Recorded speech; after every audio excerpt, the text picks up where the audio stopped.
queridos amigos, hoje nós vamos conversar sobre Jesus. A mentora Joana de Ângeles, no livro Jesus e o Evangelho, à luz da psicologia profunda, fala da incrível personalidade de Jesus, as suas características físicas e psicológicas e como ele sempre atuou na condição de psicoterapeuta, de psicólogo profundo.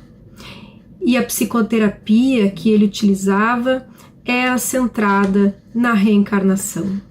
Ele sabia que o ser humano é o modelador do próprio destino e que quem enferma é o espírito, e isso vai se apresentar depois, vai se expressar no corpo físico. Essa é a razão pela qual ele se dirigia à individualidade de cada um, e não à personalidade transitória, não ao ego, mas se dirigia ao self. O seu olhar alcançava a psicogênese dos distúrbios emocionais, justamente porque reconhecia no processo das múltiplas existências a causa dos acontecimentos, tanto na esfera física, como também no comportamento social. Jesus já estava totalmente livre da sombra individual e coletiva, e isso fazia com que ele conseguisse penetrar profundamente na problemática do ser, se direcionando às causas, se direcionando à essência. E ele identificava quem tinha condições de recuperar a saúde ou não, considerando os fatores que conduziam ao sofrimento. Jesus era um espírito puro, e enquanto na Terra se apresentava com muita força física, muita saúde, era muito belo, exteriorizava paz. E uma passagem do livro Primícias do Reino, de Amélia Rodrigues, conta um diálogo entre Jesus e Simão, muito interessante para a nossa reflexão de como é que o mestre lidava e enxergava as coisas que aconteciam aqui na esfera terrena. Num dia onde ele havia operado diversas curas físicas, o dia conhecido, aquele onde ele disse para o paralítico, levanta-te e anda, ele estava atendendo uma multidão insaciável, muitas pessoas que se dirigiam a ele com muito desespero, muito sofrimento, feridas purulentas, e ele transformava toda aquela dor em sorrisos de gratidão, em emoção, em tecidos curados, as curas físicas, os fenômenos físicos diante dos olhares da multidão. E Simão percebe que ele estava muito suado, muito cansado, e carinhosamente o conduz até a praia para que eles sentassem e eles descansassem um pouco. E nessa hora, observando Jesus e suas características que Amélia Rodrigues descreve com maestria no livro, Simão percebe que Jesus estava chorando. E num primeiro momento ele pensa que ele devia estar emocionado, porque foi um dia muito feliz, muitas curas se operaram, muitos diálogos importantes, onde pessoas vieram com malícia tentar questionar ele, e ele respondeu de maneira muito adequada, e pergunta se ele está chorando de alegria, de felicidade, e Jesus diz que não, que ele está chorando de tristeza e compaixão. Simão não compreende, questiona, mas como, mas por quê? E Jesus diz que não espera que seja compreendido, mas é que a grande maioria daquelas pessoas que tinham sido curadas naquele mesmo dia, naquele momento em que eles estavam ali conversando, já tinham ido correndo para as bebedeiras, para os prostíbulos, para a insensatez, vindo a construir novamente os mesmos males que tinham se transformado nas doenças que eles haviam curado naquele dia. Então, a compaixão que ele sentia por compreender o quanto nós ainda temos dificuldade de enxergar a profundidade das causas das nossas dores, o quanto o nosso comportamento, as nossas atitudes, a nossa moralidade está envolvida com isso. E ele disse assim, nesse momento, o Natanael, que foi um dos curados, com alegria infantil, comenta o acontecimento entre amigos embriagados e mulheres infelizes.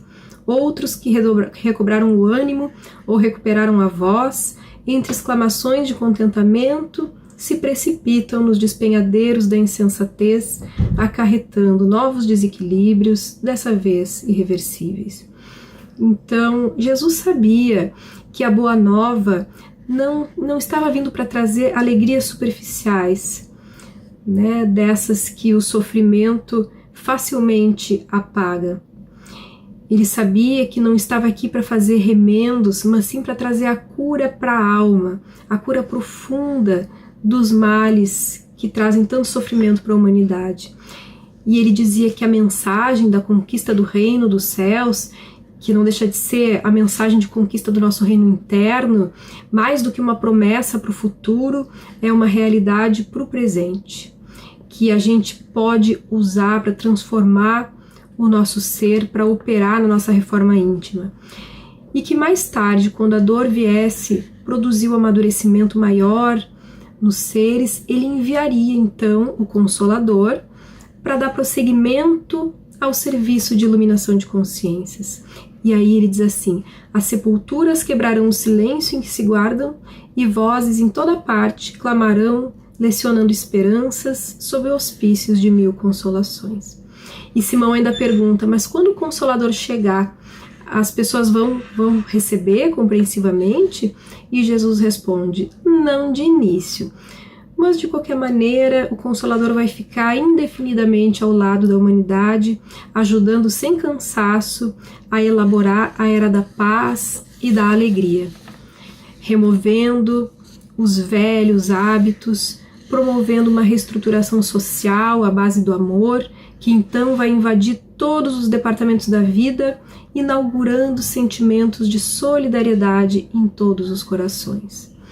Joana de Ângeles diz que a grande maioria das pessoas que recebeu ajuda de Jesus seguiu adiante a sós, ou reagindo de modo ingrato, caindo na indolência muitas vezes, outras tantas vezes inclusive acusando o mestre, e mesmo assim ele nunca condenou ninguém, sempre dando a oportunidade da pessoa recuperar, né, reparar os males praticados diante da própria consciência, da consciência divina, sem preferência ou disputa por nada nem ninguém, amando a tudo e a todos, sem se importar com a aparência das pessoas e a maneira como elas se expressavam, como elas se referiam às próprias dores, porque nós, criaturas humanas, nos escondemos atrás das palavras. Muitas vezes a gente diz, mas não diz exatamente o que a gente gostaria de dizer. É muito difícil para nós nos defrontarmos com o nosso eu mais profundo. A gente se esconde de nós mesmos. Se desnudar perante o outro é um desafio muito grande. E ainda por cima são poucas as pessoas que sabem escutar, que sabem compreender. Muitas vezes aquele que escuta mistura aquilo que está ouvindo, adapta aquilo aos próprios conflitos. O sorriso de um momento se torna carranca logo em seguida, ou a gentileza se torna agressividade. Basta a gente sentir que não foi acolhido em alguma dor, basta algum complexo nosso ser ativado. Então, Jesus tinha um diferencial nesse sentido. Ele penetrava os segredos mais profundos das pessoas que elas mesmas desconheciam. Os seus diálogos eram rápidos, eram diretos, não fazia rodeios nem fugas. Quando usava parábolas ou então devolvia perguntas aos fariseus, às pessoas que vinham de maneira farsante, né, conversar com ele, e fazia com que as pessoas se descobrissem nas próprias palavras.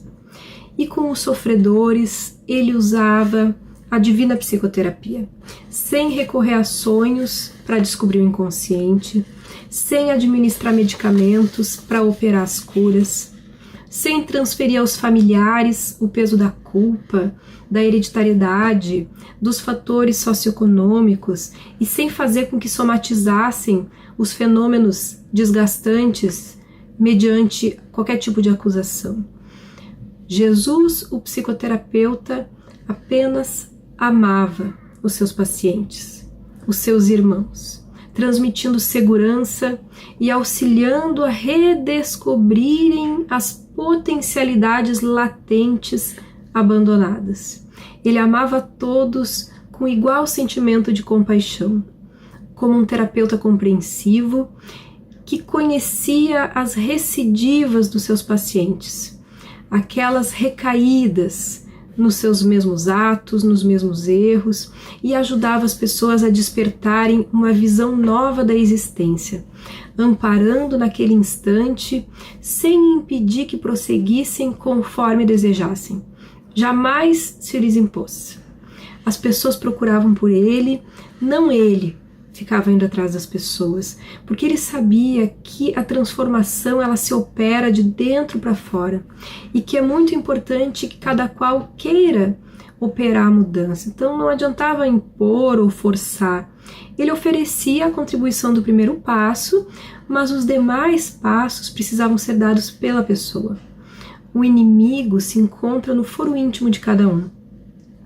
Ele sabia que só o esforço, a perseverança, o tempo, o trabalho é que levam à vitória. E por isso não se irritava, não se impacientava com as pessoas. Ele, para ajudar a curar os nossos males, nos auxiliava a romper com o comodismo. Então é muito importante nós rompermos com o comodismo, com a autoflagelação, com a autopiedade, com o passado sombrio e que possamos renascer de dentro de nós mesmos. Nós precisamos lutar para conquistar o triunfo real sobre nós mesmos, para nos abrirmos ao amor, a amar sem esperar resposta, e nós não estamos sozinhos nisso, né? Precisamos estar cientes de quantas pessoas existem no mundo operando esse trabalho de autoiluminação. Por isso, Joana diz que é uma luta que não é contra o mundo, contra a humanidade, contra a vida, é uma luta em favor de nós mesmos. E ela diz assim: não te crucifiques na culpa quando reconhecer os teus erros. Não te encarceres nas sombras depois de identificares os teus delitos. Não te amargures em demasia ao te descobrires equivocado. Renasce dos teus escombros e recomeça a recuperação de imediato, evitando futuros retornos expiatórios e situações penosas. Pede perdão e te reabilita perante aquele a quem ofendeste e prejudicaste. Se te desculpa, será bom para os dois. Se não, compreende e segue adiante, não mais errando. Infelicitado por alguém, perdoa e se desliga dele, deixando-o em paz e vivendo o bem-estar que decorre da ação correta. A reencarnação que nós utilizamos nesse momento é uma concessão superior que nós não podemos desperdiçar. Cada momento é valioso para o nosso trabalho de sublimação, de desapego, de desenvolvimento do amor puro. Ela nos orienta a abreviar os nossos renascimentos, agindo corretamente e servindo sem cansaço, com alegria. Joana diz que Jesus foi médium de Deus e que ele tinha uma grande paranormalidade. Sabia estimular a busca pela essência em detrimento da aparência cômoda e perturbadora das exterioridades humanas. Por isso ele elegeu os pobres, conflituosos, os detestados no espaço da sociedade, quebrando barreiras sociológicas e econômicas que até hoje causam tanta infelicidade. E esses eram os mais necessitados. Os poderosos da terra não se encontravam, primeiro, em condição de compreender a mensagem, segundo, estavam muito preocupados com as coisas do mundo, um comportamento petulante, se bastavam a si mesmos. Então ele trouxe à sociedade, à humanidade, propostas psicoterapêuticas preventiva e curadora, para que nós pudéssemos viver a saúde integral, desfrutando as bênçãos que se encontram ao alcance de todo aquele que quiser. Joana diz assim: todo o seu ministério foi um hino de exaltação e vivência da liberdade, da conscientização do indivíduo, da sua autorresponsabilidade diante dos acontecimentos existenciais, dando início a uma forma nova de ver e entender todas as coisas. era um homem que tinha muita coragem para romper com as tradições, nunca se permitindo a hipocrisia, nem o receio, proclamando a necessidade de ser sincero, de ser autêntico, né, de poder fazer com que o ego não se sobreponha ao self, como nós compreendemos com a série psicológica da Joana de Ângeles, né, tendo a coragem da fé, a segurança em torno dos objetivos abraçados, sem os receios da incerteza. A Joana diz que Jesus não pode ser compreendido por um aventureirismo cultural, ele é muito complexo, ele ultrapassa o tempo em que viveu e está acima do convencional. E com relação à paranormalidade que ele tinha, que não tinha comparação, ele produzia variados fenômenos sem chamar atenção, sem estardalhaço, se mantinha sempre o mesmo com quem quer que fosse, e ela diz assim que o ceticismo desatento tenta minimizar a fenomenologia que realizou, propondo interpretações que lhe retirariam um conteúdo de realidade acima do habitual, porque falta conhecimento das leis que escapam ao controle objetivo e ainda permanecem desconhecidas, mas por ele eram identificadas. Então, os fenômenos físicos que eram operados, né, que a gente tenha a consciência de que existem inúmeros deles que eram literais e não simbólicos, mas que, de acordo com leis da natureza que nós ainda desconhecemos.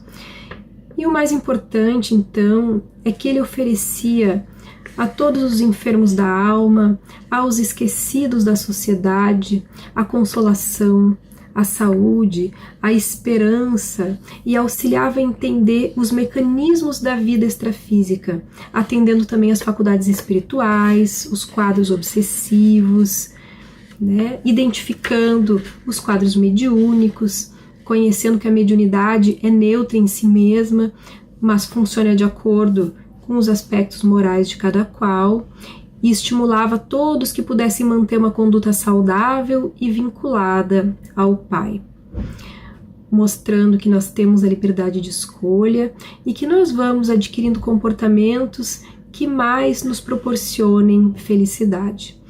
E é Jesus, então, o terapeuta por excelência, que jamais se recusa a atender a tudo que nós solicitamos, as nossas dores, desde que nós estejamos abertos para que ele entre nos nossos corações. Fiquemos todos com a paz dele, então.